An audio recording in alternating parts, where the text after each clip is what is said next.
Կրիպտոարժույթի գներն իջնում են, մարդիկ սնանկանում, տնտեսությունները տուժում։ Միջազգային փորձագետները կարմիրով մի քանի պատճառ են ընդգծում կրիպտոշուկայի անկման համար։ Առևտրային լարվածությունը, հատկապես Միացյալ Նահանգների և Չինաստանի միջև և համաշխարհային տնտեսական անկայունությունը ազդում են ներդրողների տրամադրության վրա։ Սա նշանակում է, որ ներդրողները սկսել են հեռանալ ռիսկային ակտիվներից, ինչպիսիք են կրիպտոարժույթները և նախընտրում են ավելի կայուն ներդրումներ։ Մյուս պատճառը, որքան էլ որ զարմանալի է, Միացյալ Նահանգներում տնտեսական քաղաքականությունն է, հատկապես բարձր մաքսատուրքերը, որոնք օրեր առաջ ուժի մեջ են մտել։ Դրանք ներդրողներին ստիպում են լքել ավելի ռիսկային, այդ թվում կրիպտոարժույթի շուկաները։ Հավանաբար դա դարձավ գործոն, որը նպաստեց բիտքոյնի և այլ կրիպտոարժույթների գների նվազմանը։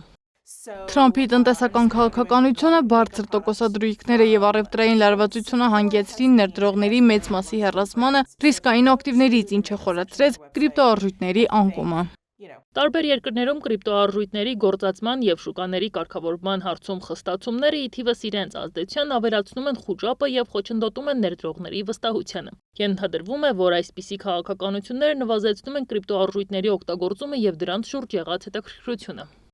Կրիպտոարժույթի անկումները ցույց են տալիս, որ թվային ակտիվների և միկրոտնտեսական քաղաքականության փոփոխությունների միջև կապը մեծանում է, բայց պաշտպանության քաղաքականությունները, որոնք կարող են թուլացնել դոլարի գերիշխանությունը, միջանկյալ և երկարաժամկետ հեռանկարում կարող են արագացնել կենտրոնացված դեֆիցիտային այլընտրանքների հետաքրքրությունը։ Տեխնիկապես հնարավոր չէ հաշվել, թե քանի միլիոն մարդ տուժեց անկանոն այս քաղաքականությունից, քանի որ կրիպտովոլորտը չի վերահսկում և ոչ մի կառույց։ Ոչ մի բանկ կամ այլ ծառայություն չի կարող ասել, թե անձը որքան կրիպտո ունի իր դրամապանակում։ Դա ստույգ կարող է ասել միայն սեփականատերը։ Իսկ երբ կրիպտոն կվերականգնի նախկին արժեքը, հարց, որը հուզում է մոլորակի բնակչության առնվազն կեսին։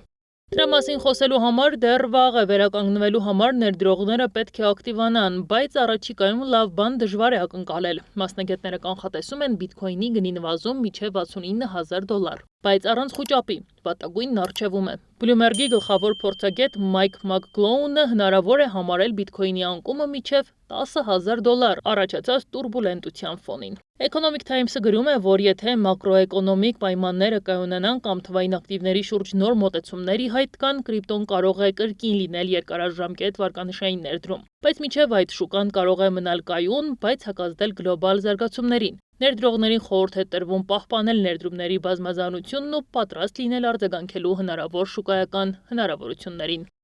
Նանա Հիրապետյան, Գառնիկ Նահապետյան, ABC Media։